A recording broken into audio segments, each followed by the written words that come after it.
Hello and welcome back to my channel. I'm VANN, and today I am again discussing velocity banking. There's a lot of negative out there going on, that velocity banking doesn't work, that it's a scheme, that it's just a feeling that you're making progress, that it's just a more complicated way to actually make extra mortgage payments. Lie, and more lie. Okay, so today though I'm just going to be discussing that cash flow is king when it comes to velocity banking. Okay, cash flow is king.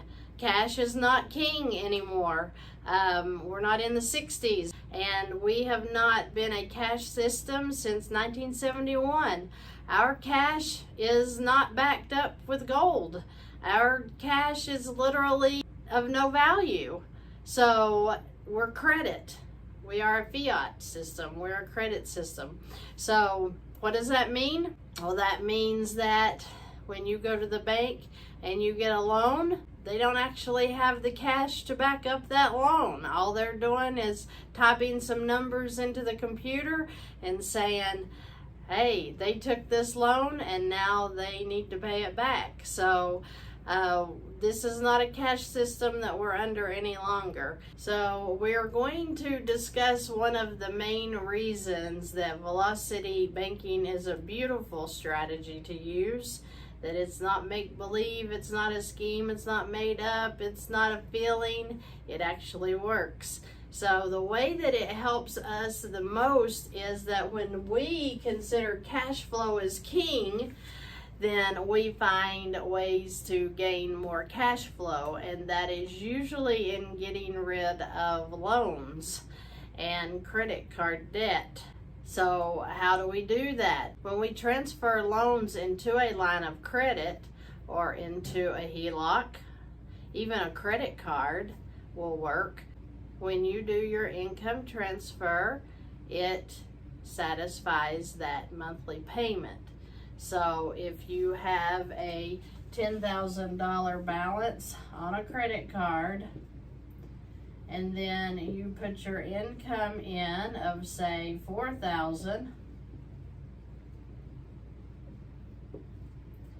your balance comes down to $6,000, and this $600 monthly payment you had no longer, because you did the income transfer in, that satisfied the payment.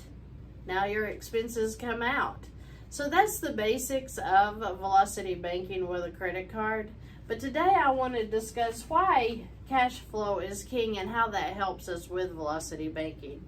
Now, just like I showed you here, where if you had $2,000 in expenses, they would come right back out, taking this back up to $8,000.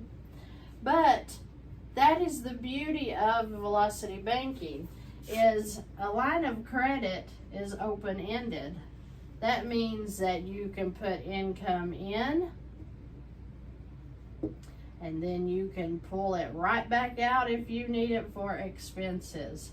So the income can go in. If you turn around in 2 hours and think, oh my gosh, I have a flat, I need a new tire, I need $500, swipe that card. It's in there. Your income goes in, satisfies that payment for the month, then your expenses can come right back out. In emergencies, you always have access to cash, right? Right. So that's the beauty of cash flow in your credit cards. Now, what if you made extra payments? What if you made extra mortgage payments? What if you made extra student loan payments? Maybe you made an extra car payment. What does that mean? Well, loans are closed-ended. That means there's only one way. When your payment goes in,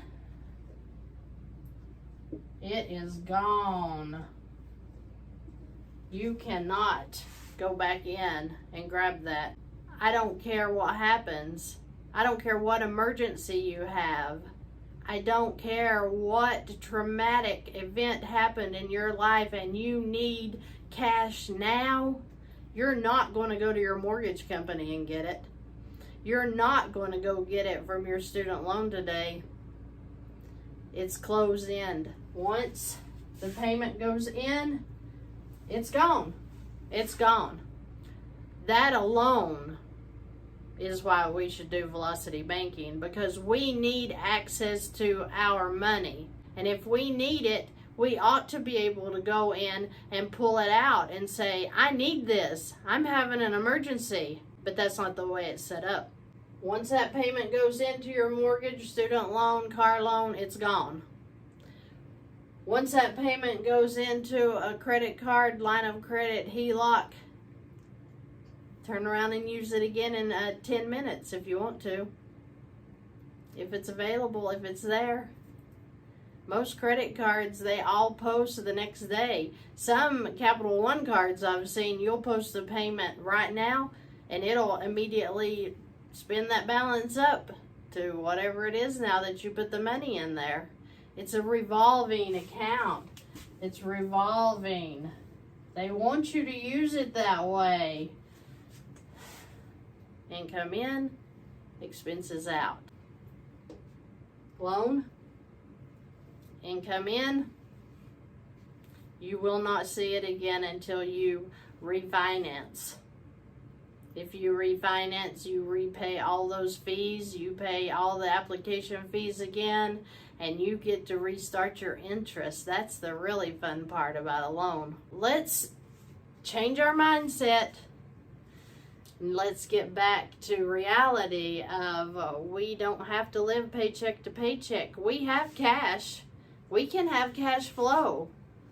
If you handle your money well at all, you should have cash flow. This spending every dime we've got, that is not realistic in any manner. We need to break away from that. We need to realize we're adults. We need to use our credit cards wisely for emergencies and acquisition of properties.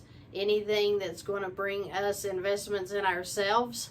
Any kind of certification you can get that's going to make you better, pay for it with your credit card. Don't go out and get a loan. Pay for it with your credit card, and as you put your money back into that credit card, it will be available for use again when you need it. That's one of the beauties of velocity banking. Don't let anyone tell you otherwise. It works. If you are making your payments on time, if you are taking care that your utilization is at 30%, maybe even 10% or less, they're not going to do anything but raise your limits. And when you're doing velocity banking and you're doing it correctly, you're making the banks happy because you're paying your debts. You're making your cash flow happier because you're removing debt. And you are going to be a winner. You can build wealth through velocity banking. You cannot build wealth paying all of that interest out to loans. You can't do it. I hope that this video has brought value to you. I will see you in the next video.